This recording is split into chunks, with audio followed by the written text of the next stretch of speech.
Hindi naging normal dahil yung mata ko sa kaliwa is bumaba ng ganon. This side of my face is normal. However, itong left ko, as in talagang baba itong ganyan. It was 2019. Noong time na na-diagnose ako na nagkaroon ako ng Bell's palsy. And I'm on vacation that time. And it's supposed to be a happy vacation. Pero sadly, hindi ko in-expect na magkakaroon ako ng ganon. Tinamaan ako ng Bell's palsy. Nasa line of 30 na ako. So sabi ko, hindi na ako bata.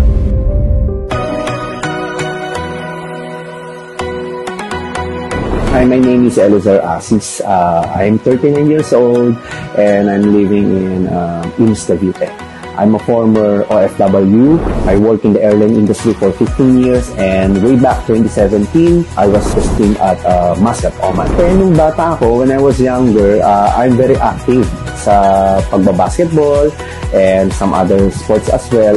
Nung nakapunta ako ng Muscat, Oman, I was 35 and during that time, ang naging lifestyle ko is puro kain, tulog, trabaho, ganun lang.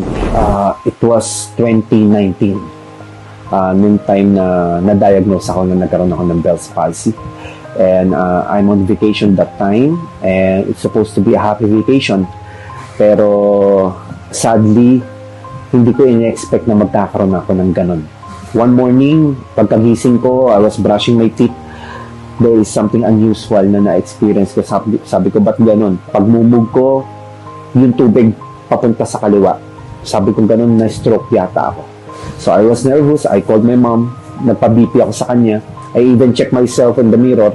Sabi ko gano'n, baka mamaya may tumatabi na sa akin. So we decided to go to the hospital and check with the ENT.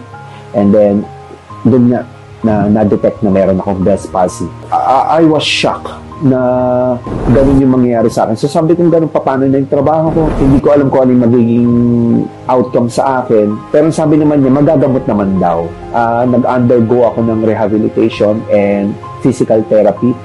It was there na na-experience ko na kinukuryente yung mukha ko while I was taking some steroids para at least umampat yung mukha ko, umokay. So merong naiwang bakas. Ang naiwang bakas is na-damage yung left eye ko. Hindi naging normal dahil yung mata ko sa kaliwa is bumaba. Tinamaan ako ng Bell's palsy. Nasa line of 30 na ako. So sabi ko, hindi na ako bata. This side of my face is normal. However, itong left ko, as in talagang baba itong ganyan. I tried to check the internet, ano ba yung nagiging cause ng Bell's palsy, pero walang makapagsabi. So, I discovered JC Organic Barley, which is yung barley. I don't have any total idea about this supplement. And sabi ko, what I want, kaya ko siya iniinom kasi gusto kong mas bumata pa. And I want to change the lifestyle. So kung gusto ko siyang isama dun sa everyday life ko. Alam mo, sa totoo lang, wala akong idea about sa lasa ng barley. Pero nung natignan ko yung JC Organic Barley, matamis, masarap, hindi mapakla.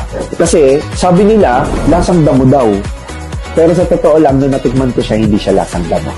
Masarap siya. Kaya pala, kahit yung mga ibang bata, nasasarapan din sa JC Organic Barley. And only to find out one day, there is one person, actually hindi lang isa marami, na nakapagsabi na, uy, bumabata ka, uy, umaayos yung mukha mo. Ang daming nako-contribute sa katawan.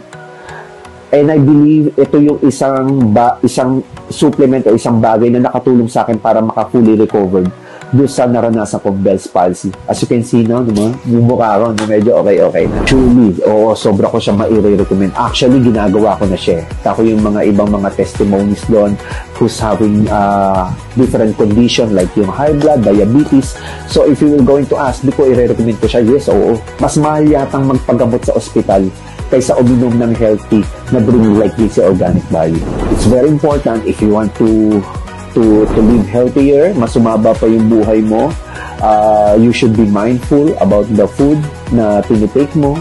You should be mindful about sa ginagalaw mo na let's say if you are workaholic, no, alam naman natin yan, no, hindi naman natin naiiwasan yung mga ganung bagay. Dapat alam mo kung paano mo isisingit yung mga bagay na mas makakapagpalakas sa'yo.